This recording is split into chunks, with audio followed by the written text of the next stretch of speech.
Ya seperti tadi yang bisa dilihat ya, seperti itu kondisi Bang Amar, ya kan. Dan yang benar tadi kata Om John, kalau kita itu cuma satu sih, keluarga harapannya untuk sidang offline. Bang Amar dihadirkan di persidangan agar bisa menyampaikan dan menyampaikan secara bebas, secara luasa, secara hak warga negara. Dan ya itu sih harapan dari keluarga. Tapi sejauh ini sudah ada komunikasi dari abang ke Amar Joni mungkin?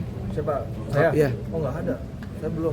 Saya tuh waktu itu cuman disuruh di sini ya. Disuruh surat-surat gitu ya. Kalau mau berhubungan keluarganya itu ada syarat-syaratnya gitu lah, bikin surat menyurat gitu. Surat, terus permohonan, nanti video call. Nanti video call jatahnya sebulan sekali, itu pun harus bermohon dulu. Jadi selama ini berkomunikasi dengan Om John aja. Iya, cuma wawancara doang ya. Iya. Dia bilang biasanya katanya Amar itu Ngapain mundur lagi? Yang dengar kata Om John itu kan, Om John bilangnya mungkin karena selnya kecil, jadinya sebenarnya tadi mau didengerin semuanya kan, mau diputar semuanya, cuma sama hakim nggak boleh kan. Itu sama Om John baru sedikit dikeluarkan, belum semuanya dikeluarkan bagaimana keadaan Bang Amar di sana, karena tadi sama hakim nggak boleh juga kan. Jadi coba nanti tanya Om John aja rekamannya seluruhnya gimana gitu. Karena biasanya cuma 1 jam disuruh bisa mereview Ya, bebas. itu 1 jam aja dong Ya, sehari. betul. 1 jam sehari. Iya makanya kayak Katanya bisa dengar sendiri Bang Amar bilang kalau kita kemana-mana dari sel ke tempatnya itu ditutup, diborgol gitu kan. Jadi tadi kalian bisa dengar sendiri kan kesaksiannya Bang Amar sebagaimana gitu. Jadi sangat menyayangkan kan ya, menurut aku hukum Indonesia tuh aduh gimana ya. Psikis Amar kena nggak sih di sini? Ya pastilah, coba Ibu psikis pasti kena lah. Gimana mungkin? Ya, memang dari keluarga belum pernah ada bisa komunikasi selama Amar ada di Nusa Kambangan, baik dengan saya, dengan Adit gitu ya. Tapi waktu itu satu kali hanya 3 menit. 3 menit itu pun kan juga diawasin di sana dan dengan Pak John. Kemudian tadi pagi. Nah tadi pagi itulah yang pertama saya bisa komunikasi.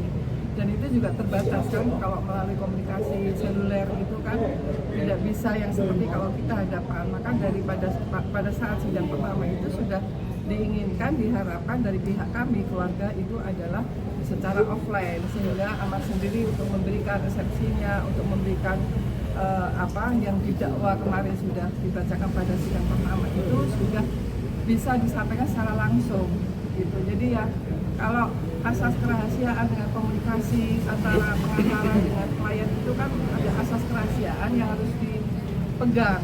Itu kan nggak bisa semua harus tahu kan gitu. Nah ini yang menjadi kendala. Kemudian informasinya keterbatasan gerak selama ada di Nusa Kambangan ini itu kan juga akan berdampak kepada kesehatan, yang dia sudah mulai mengeluhkan dirinya dengan kaki kebas karena untuk keluar itu kan hanya 1 jam dan itu pun ditutup matanya dan sebagainya.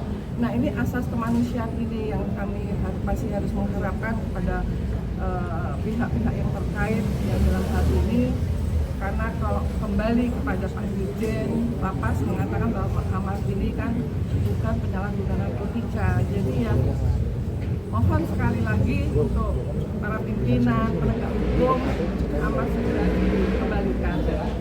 Jadi dikembalikan dan haknya sebagai manusia, hak asasi manusianya, hak kemanusiaan, hak keadilannya, hak untuk direhabilitasi itu segera dilaksanakan. Karena kalau tidak, itu berdampak kepada fungsi saraf otaknya itu, dia akan mengalami stres, kecemasan, sampai kepada depresi, dan nanti meningkat sampai kepada gangguan jiwa. Itu yang tidak diharapkan oleh kami semua. Oke. Mengenai bersurat ke Presiden gimana mungkin Ibu? Ya kami sudah ya istilahnya berupaya untuk hal ini kan. Dari pihak keluarga saya dengan Adit sudah berupaya untuk mohonlah keadilan, mohonlah kemanusiaannya. Kita punya hak juga sebagai warga negara yang punya kewajiban bayar pajak, yang hasil pajaknya dibayar para penegak hukum ini kan. Nah bersuratlah kepada ya Presiden supaya mendapatkan keadilan dan hak asasi kemanusiaan itu yang tidak memilah-milah gitu, untuk diberikan perlindungan secara hukumnya juga ya haknya untuk hidup, karena banyak kok yang tadinya menyalahguna narkotika kemudian bisa berproduktif, bisa berkarya dan bisa direhabilitasi, bisa dikonseling, kemudian bisa berkarya kembali, itu banyak. Dan berharap Amar akan ke sana sebelum kemudian nanti kalau misalnya ada tekanan itu kan akan berdampak kepada kesehatan dan fungsi sarafnya sampai kepada tingkat yang lebih tinggi dalam gangguan kejiwaan. Mungkin Adit melihat Amar sendiri langsung dari layar sedikit mengobati rasa kangen, melihat tadi Abang Amar langsung seperti apa, dan respon Adit juga melihat Raffi Ahmad kemarin kan datang ke Nusa Kambangan, seperti apa sudah tahu belum sih? Ya, Raffi Ya Ahmad pastilah kangen banget ya karena kan baru pertama kali ini ya terakhir terakhir waktu di tempat saya kita. Iya. Jadi di bulan Agustus ya terakhir kita ya, iya terakhir aku sama Panji.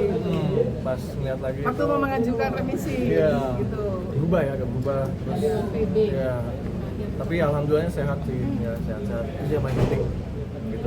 Ya, soal Mendengar Raffi Ahmad keluhan katanya. Amar sendiri tadi kan mau tidak mau gimana Dit ngenesnya seperti apa sih yang biasanya kita tahu Bang Amar kalau di sini kan bisa leluasa di sana tidak bisa sama sekali luas. Ya itulah makanya luar biasa aku juga nggak ada kata-kata lagi sih itu kayak ya seharusnya ketika memang masalahnya harus dibicarakan di sini ya ini bahasa orang awam bahasa orang normal ketika lu punya masalah sama gue lu datang ke sini langsung gitu tatap muka gitu kenapa online gitu ya kan jadi ya saya harap tadi yang mulia ya alhamdulillah untuk ditunjukkan offline-nya kemudian sih ya itu sih harapan dari kita offline gitu sih. Komunikasi dengan Raffi Ahmad. Kenapa Raffi Ahmad? Perihal Raffi Ahmad yang Ya, ke itu Nusa kan, Kambangan. ya, itu kan kerjaan dia. Itu kerjaan dia. Program Itu dari program pemerintah. pemerintah. Tapi kan nggak berhasil ketemu gimana? Aku nggak ngerti itu. SOP-nya bagaimana? Aku nggak bisa komen. Cuman ya alhamdulillah saling support secara moral mungkin, support secara satu pekerjaan gitu kan. Mungkin seperti itu. Lo tuh sempat kuatin nggak Bang Amar kan kita sakit? Oh iya tadi sebelum sidang kan kita udah komunikasi sama Bu Siti kebetulan di telepon. Ini udah telepon-teleponan tadi sebelum. Jadi mulai ngasihin juga nggak sih bisa juga tahu. Ya pastilah. Yang penting intinya cuma bisa berdoa doang lah sehat. Karena kondisi terakhir kan dia sakit kan. Cuma kita rekaman yang Om Jon itu lebih menyedihkan sebenarnya dibanding yang tersebar sama kalian gitu. Nah, tadi mau diputerinnya sama hakim nggak boleh kan, karena bukan hak pemerintahan. Jadi ya udah, jadi makanya cuma bisa berdoa biar dia tetap semangat, sehat, ya udah itu aja paling. Itu sebagai Adit kamu pernah nggak sih seperti intimidasi? Ronaldo. Itu gimana tanggapan sebagai Adit? Saya pengen samperin langsung. Wah. Tapi ya kan nggak bisa. Ke sana berangkat kita Nggak ya. bisa. Cuma kan Kalau aku bisa taunya. dikunjungin pasti Iya. aku sama Adit dari gua udah ngajakin aku, ayo kan kunjungan nggak bisa. Iya.